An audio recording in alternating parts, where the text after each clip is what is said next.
Welcome back, everybody, to the Calaveria podcast, your one-stop shop for all things supernatural. I'm your host, Jose, and I am alone for this episode. But don't worry, I have a pretty good episode for you guys planned. But before we get into anything, my one and only correction is Samantha kept saying Olivera Street. It's actually Olvera. So she was adding that little extra I on there. But other than that, there weren't any corrections, at least from what I saw or heard. If there is, feel free to let us know. And I just hope that everybody enjoyed our last episode. I know it was a while before we put that episode out, and honestly, that's the latest we've put an episode out before, and I'm glad to say that we're going to be back on track after this episode. And other than that, I don't think we have any other announcements or corrections to make. But before we begin, I do just want to talk a little bit about the recent events that have been happening in the U.S. For those of you that live here, obviously we know, and for those of you that are not from the U.S., chances are you probably seen this. There has been yet again another mass shooting. It seems like there is a mass shooting almost like every single day, and quite honestly, that very might well be the case. But the one that I'm talking about is the one in Tennessee, the school shooting, the young children, and the school faculty that were just murdered. And it's just a senseless acts of violence like that they don't need to happen. We don't need to have these weapons of mass destruction. That's not your God-given right, as much as you want to say. Nowhere in the Bible does it say like, oh yeah, you could have an AR-15. I don't think that that's something that, the Lord wants for you. Like, why? Why would he? It doesn't make any sense. And a lot of politicians want to take this and run, given the fact that the shooter in this case was trans, and want to argue that this is why we should have this discriminatory legislation against LGBTQ plus individuals, the trans community specifically, all these different things that have been going on in the U.S. And quite honestly, this is just such bullshit. We can't even let people grieve because you always want to put something out that attacks another group when we just can't accept the fact that this is a gun problem.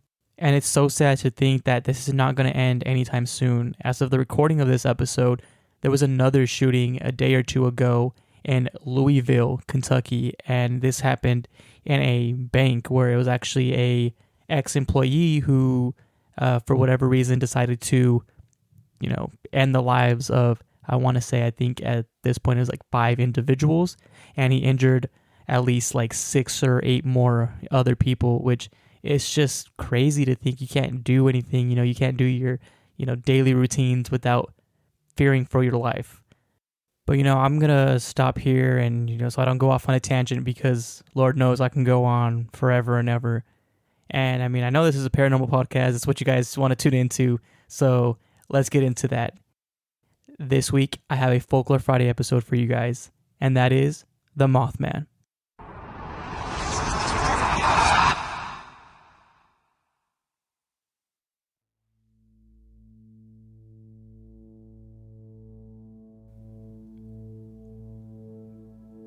On November 12, 1966, a couple of gravediggers working in Clendenin, West Virginia, saw something they would surely never forget. They described seeing a dark, man-like figure flying over their heads from a nearby tree. The gravediggers would go on to recount what they saw as a, quote, brown human being. This strange account would be the first sighting of what many came to know as the Mothman. 3 days after this reported sighting in nearby Point Pleasant, West Virginia, 2 couples, Roger and Linda Scarberry, along with Steve and Mary Millette, were enjoying a late-night ride off to a foresty part of town, known by the locals as the T&T area. After arriving at their destination, the group noticed something unusual. 2 glowing red eyes, reflecting the light from the car's headlights. But what was it? The couples reported seeing a 6 to 7 foot tall, gray human-like figure with wings. Steve Millette and Roger Scarberry would later tell the local paper, the Point Pleasant Register, that the creature they saw had a 10-foot wingspan and seemed to try to get away from the light. In shock, they drove off onto Route 62, but it wouldn't be that easy. The gray figure chased after them, flying behind. The couples reached speeds upward of 100 miles per hour, yet they were unable to shake whatever was following them. It wouldn't be until the very edge of town that this unknown creature would decide to leave the young couples alone and flew off in the darkness.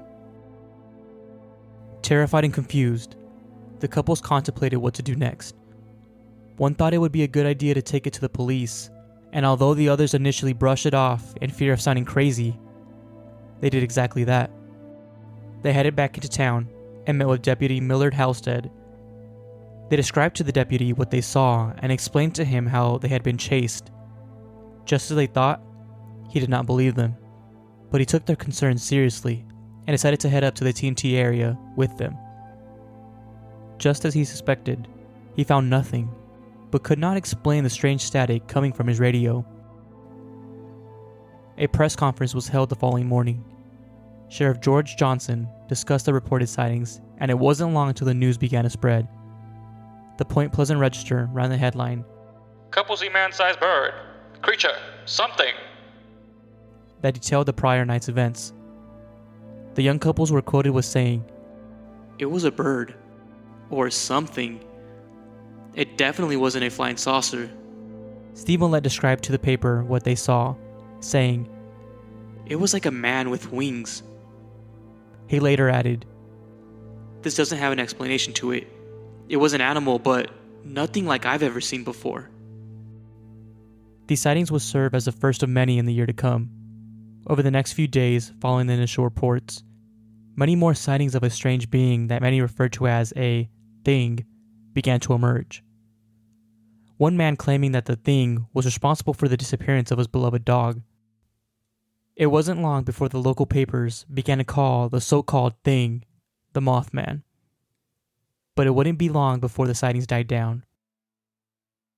On December 15th, 1967, a little over a year since the initial sightings, local residents reported seeing the Mothman on top of or flying above the Silver Bridge, which sat above the Ohio River and connected Point Pleasant to Gallipolis, Ohio. Later that same day, tragedy struck. A combination of heavy traffic, poor maintenance, and one faulty eye-bar resulted in the collapse of the bridge. This led to both people and vehicles plunging into the cold waters of the Ohio River, resulting in the death of 46 innocent lives. Many of the people lost that day either drowned or were crushed by the ruins. Following this devastating event, Mothman sightings seemingly disappeared. But for some, the Mothman was more than just a mere oddity, and soon conspiracy theories began to spread.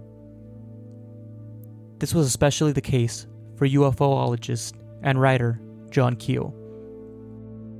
In 1975, Keel published a book that he titled The Mothman Prophecies. In his book, Keel linked the Mothman sightings with the bridge collapse, arguing that the sightings served as an omen of what to come. The Mothman was also connected to UFOs and the Men in Black, among other paranormal phenomena. As outlandish as the claims in the book may seem, it helped to spread the legend of the Mothman all over. So much so that in 2002, the book was adapted into a film by the same name. The film further pushed the narrative of the Mothman as a bad omen and launched the legend of the Mothman into the mainstream.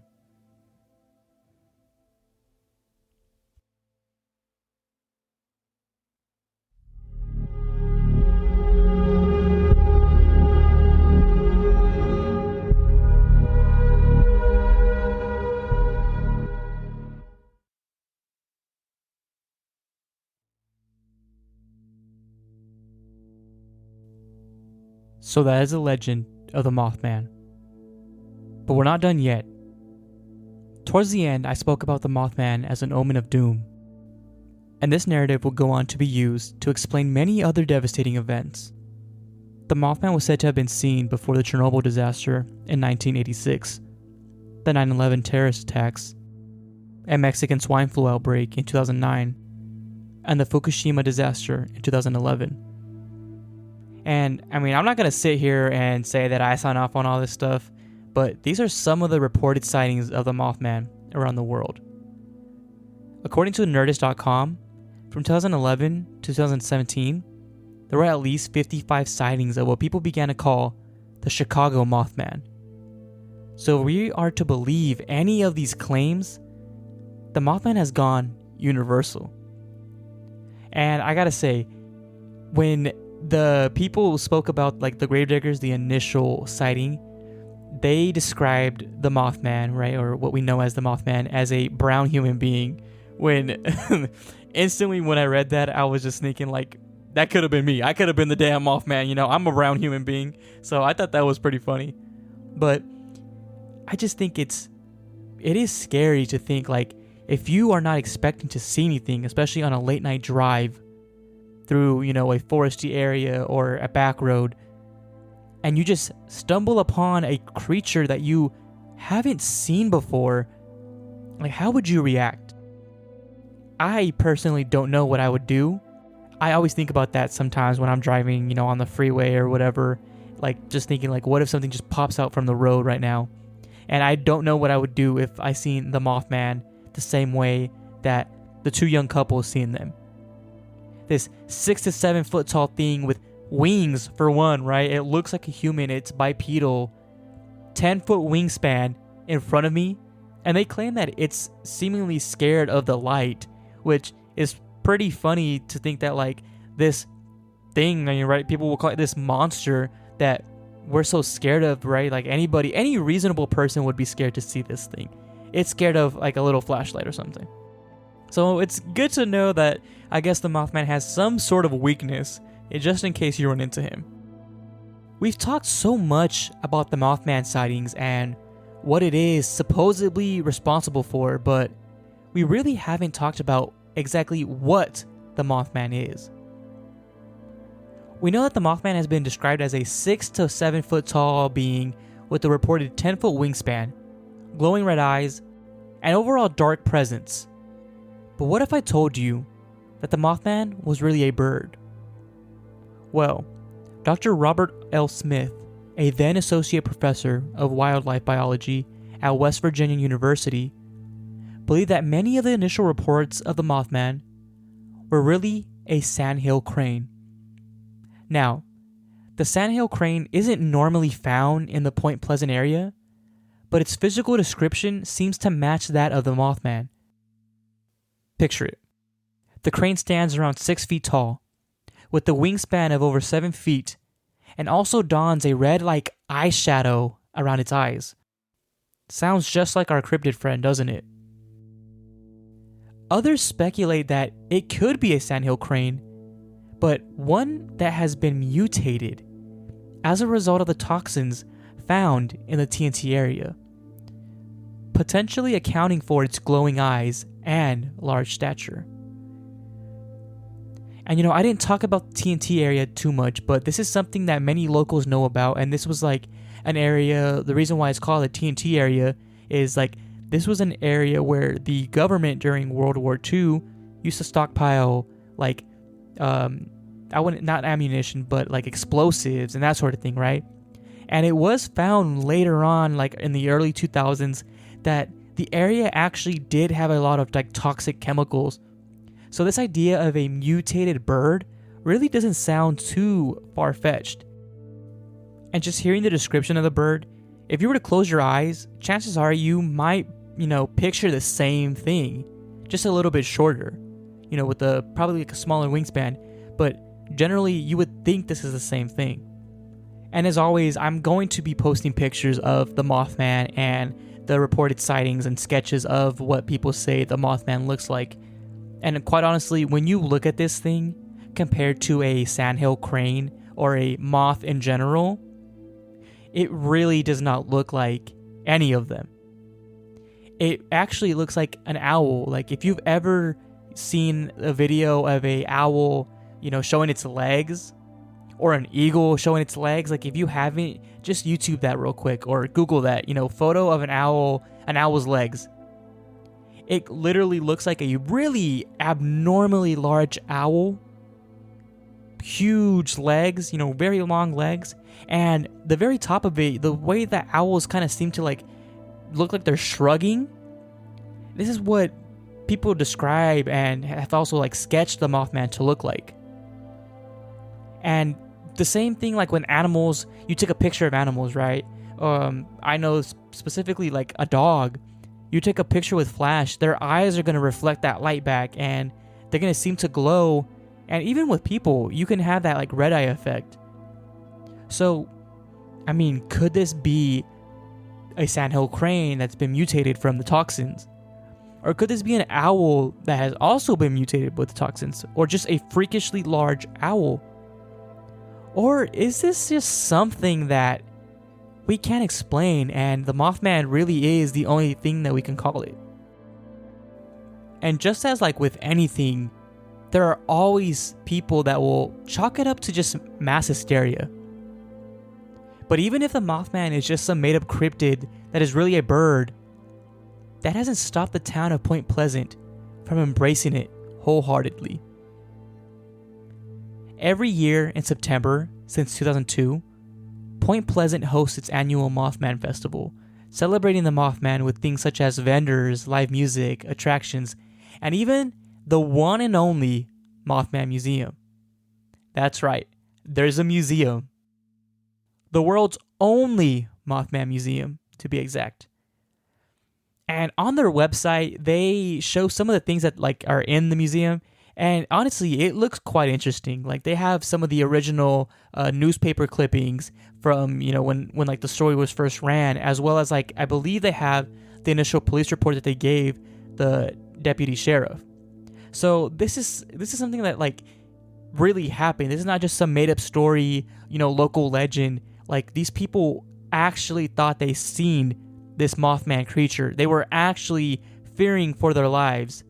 And it quite honestly, it's just shocking to see because we always want to ask for like proof. And although we don't have like an actual Mothman body feather or photograph where, I actually don't want to say photograph because there are people who claim to have taken photographs of the Mothman. But despite all that, just the fact that you have so many people coming forward, speaking, it's one thing to speak with the local news. You may think that, oh, you want to get the publicity or whatever, but they didn't do that right off the bat. They were scared to tell the police, for one, because they thought they were going to be looked at as like crazy. And this was in the late 1960s, mid 1960s. And that very might well have been the case. They might have like taken him to some psych ward or something, right? You're coming here talking about a human-like creature flying upwards of speeds of like 100 miles per hour. Like that just sounds like you're going crazy, right? Or you're on something at the very least. But no, they have this proof, and I believe it was a Scarberries. And if I'm wrong, I will be sure to correct myself on the next episode. But one of these couples, they stayed together, way into, their later years. But they reported to just experience so much more paranormal phenomena ever since they encountered the Mothman. They claimed to have seen the Mothman many times after this incident, but they also explained that they had encounters with UFOs and even hauntings. And this goes back to like that thing that people say is that the Mothman is just like a bad omen and it just brings about these bad things. Some of the sources that I looked at talked about the Mothman being seen before, massive earthquakes or tsunamis. So it seems like it's kind of like a La Llorona type thing, right? Or like a banshee type thing where like you hear a cry, you may die. Someone may die. But in this case, the Mothman, it's just kind of like, okay, the Mothman is here. Something is probably going to happen. And that's what many people think, is that the Mothman is actually trying to warn them. So, I guess if you were to see the Mothman at for example, at a baseball game, something may be happening shortly after at that baseball game. And he's kind of just there to be like, hey, get out of here. And I'm not going to lie, if I seen the Mothman, I would probably get the hell out of there. Not because maybe I believe in the conspiracy theory about him sort of like warning you, but just because that is fucking scary, honestly. Like just thinking about that.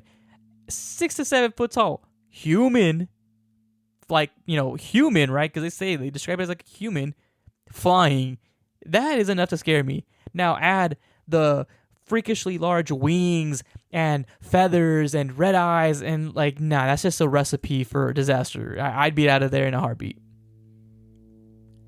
And one thing that I briefly mentioned in the story of the Mothman, or the legend of the Mothman, was that there is a connection, and I know I mentioned UFOs, but also a connection with the Men in Black. Many people reported that shortly after the initial sightings, and just, speaking about the Mothman sightings in general, they began to see these men in black suits, appearing in Point Pleasant, West Virginia. And for those of you that don't know, Point Pleasant is not a big town. And I'm not going to sit here and act like I knew that already. I only know that because I did this research. But it's a very, very small town. It seems like one of those places where everybody knows everybody. So obviously, these men in black, right, are going to stand out. And it's so weird because this kind of sparked the Men in Black theory, right? I believe that's what I seen in one of my sources. I'm going to for sure follow up on that, and I will confirm that in the next episode. But the Men in Black, I think, appeared for the first time in John Keel's story, in his book about the Mothman, right? The Mothman prophecies. So it's, this could be something that he may have coined the term, I believe it is, but this is something that happened. This is not something that he just made up. Many people did report seeing this, and this actually sparks another West Virginia legend, and that is the legend of Indrid Cold, or the mystery of this man named Indrid Cold. And I'll be sure to cover that on a later episode because I looked a little into that, and it is honestly very interesting. I never heard of it before until I started researching the Mothman. So again, yeah, I'll be sure to, cover that on a later episode. And if you have heard of it, you know how interesting this is. And so as I was saying, Point Pleasant is very small. It's a small town of less than 5,000 residents. And every single year when it has this Mothman festival, it welcomes around 10,000 or so visitors every single year just to commemorate this event. So they literally double their population size on this, day or two this weekend, because I believe it says on the website it's every third weekend in September. And if you want to be one of the many thousand that travel to witness such a thing, this year's festival is on September 16th and 17th. So it's a weekend type of thing, right? And don't get me wrong, this seems very, very fun, even if it's in just a small little town. I'm nowhere near West Virginia. I'm all the way on the West Coast. But even then, I still want to go. It seems like a fun thing. The pictures that I've seen of the event, it just makes it seem so wholesome, right? It's everybody just getting together and sharing their love for this, American cryptid.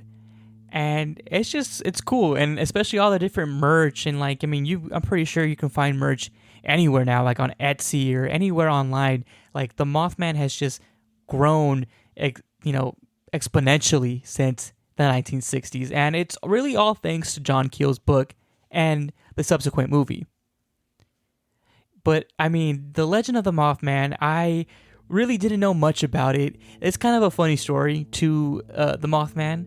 So, I didn't know much about it, but growing up, I knew one thing. I knew about the movie. And specifically, I never seen the movie myself. I still haven't seen the movie. But the reason why the movie sticks with me is because my mom is actually a big chicken, for one. She rarely sees scary movies. And I guess, back in the day, 2002, right? She seen the Mothman prophecies, and it completely terrified her. She was so scared to go to work or to drive alone, anything in general. My dad would have to go and kind of escort her out the house, walk her to the car, wait there, open the garage, close the garage, be there for her when she got home, because she was so scared. She thought the Mothman would follow her. And to this day, if you bring it up, she just starts to freak out. She cannot watch that movie. she cannot show, you can't show her any pictures of it. She just freaks out. And I just, Samantha and I just make fun of her for that, because it just seems like a silly little cryptid, honestly. Like, the pictures of it, the sketchings, it doesn't seem harmful. It literally just looks harmless. But I mean, considering that it's almost like 2 feet taller than me, it probably could do some damage to me, especially with those 10-foot wingspan. It probably could smack me around. But it's just pretty funny. That's just one thing that, like, my connection to the Mothman, and now learning about it, I see that, like, the thing that I appreciate about the Mothman is it seems to just kind of be chill. It doesn't want to mess with anybody. As long as you don't mess with him, he won't mess with you. And if the rumors are true, he tends to warn people of disasters. And even if he doesn't, I guess, warn you, at least if I see the Mothman, I should probably get out of here. So in a way, I guess it is warning you of something. And I'm glad I decided to do this one for our first American or cryptid from the US. Because, I mean, who doesn't love the Mothman? Who doesn't know about the Mothman? Even if you don't know the story itself, you have at least heard of or seen a picture of the Mothman. And I hope you guys enjoyed this episode of Folklore Friday. I know it's a little bit on the shorter side, shorter than usual, but I mean, hey, I gotta do what I gotta do when it's just me. I can't really talk to myself, although that's kind of what I'm doing here. But as always, I like to end off by thanking my sources. Thank you to allthat'sinteresting.com for their article, The True Story Behind the Legendary Mothman, Said to Terrorize West Virginia, written by All That's Interesting on October 2nd, 2021. Thank you to Nerdist.com for their article, What is the Mothman and Why Are We So Obsessed?, written by Lindsay Romaine on August 4th, 2020. Thank you to themothman.fandom.com for their entry on the Mothman and its sightings. Thank you to WBOY.com for their article, The Legend of the Mothman, Paranormal West Virginia, written by Shayla Klein on November 12th, 2021. Thank you to SouthernLiving.com for their article, The Terrifying Tale of West Virginia's Legendary Spectre, the Mothman, written by Megan Overdeep on October 26th, 2022. Thank you to OutsideOnline.com for their article, Monster Hunt, Legend of the Mothman, written by Katie Heaney on April 9th, 2013. And finally, thank you to the Smithsonian Center for Folklife and Cultural Heritage magazine for their article on An Ode to a Hometown Creature, Mothman of Point Pleasant, West Virginia, written by Gwen Mallow on June 7th, 2021. And again, that is The Legend of the Mothman. But you already know, as always, we got something to talk about. And this week I have a TikTok for you guys, and I'm just going to let you guys be the judge of what you think about it, right? Let me know. I think I might agree with some of the comments, but the idea of what happens in this TikTok is very unnerving, right? It makes you feel uneasy. So in this TikTok, it is a mother, I guess, seemingly it looks like she's probably filming her child, or like she set the phone up or a security camera. I don't really know what you want to call it, right? Baby monitor. But it's, her with like a toddler, and the toddler is like running towards a room, and you hear a voice, like it sounds like someone's like calling the toddler's name, right? And then you hear the voice coming from the room that like the kid's walking to. And then you hear another voice behind the kid. And it sounds more like it would be the actual mother. But the two voices are very similar. Like, they sound like it's the same person. And, the caption is, "That's my voice, but I'm behind him." So, again, this is like a mimic, right? A mimic type thing. And I know I told a mimic story on I believe it was our last Scary Stories episode. The idea of mimics just kind of creep me out. Because it's just kind of showing like either there is another you, right? So like a doppelganger type thing, or there is something, normally like I would imagine like in your house, or I guess my head just immediately went to like, the woods, right? Where you're alone for one. In this case, in this TikTok, it's in a house. But it's scary to think that there's something out there that wants to use your voice or a voice of someone that you know, a loved one, to manipulate you somehow. In this case, right, if we want to speculate that this is a true paranormal experience, that the mimic is trying to get this little boy for whatever reason. And I mean, most of these comments say stuff like, oh, that's a Bluetooth speaker, it clearly sounds like a speaker. I'm not gonna lie, I don't know if I believe it. I probably am on the side of like, I don't believe in, people like to fake things all the time. But just the idea of something being in your house that you can't see, but you can hear, and it sounds like you, and it wants your kid, that just creeps me out.